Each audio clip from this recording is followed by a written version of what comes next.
Also breaking overnight, Harvey has now strengthened into a tropical storm as it bears down on the Gulf Coast. And it could bring record rain and widespread flooding to that region. Al's tracking its path. He's on the road in Minnesota this morning. Al, we're looking at your map here in the studio of that region. There is an awful lot of orange and red on that map.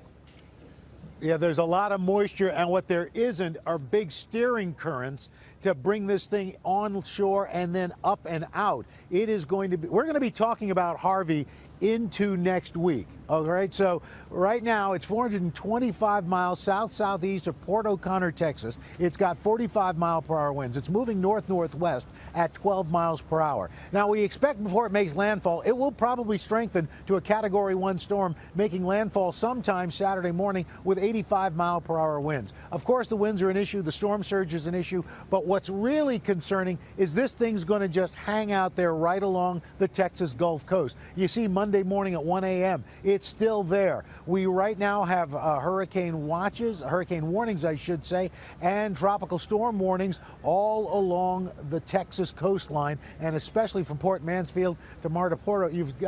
You've got hurricane warnings up. We've also got from Port Mansfield to San Luis Pass 5 to 7 foot storm surges. Look at the rainfall with this thing. We're talking about isolated amounts of 20 inches or more, or to 25 inches, but we've got a widespread swath of anywhere from 10 to 15 inches of rain before this is all over. So massive flooding, and the big concern is it may actually start to drift a little further east. Louisiana comes into play, New Orleans, where they're having those pump problems.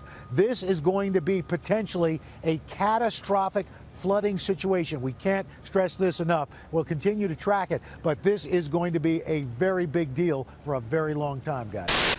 Well, tomorrow will be 25 years since Hurricane Andrew struck South Florida. Tonight, we continue our series of special reports to commemorate the anniversary with CBS 4 Chief Meteorologist Craig Setzer.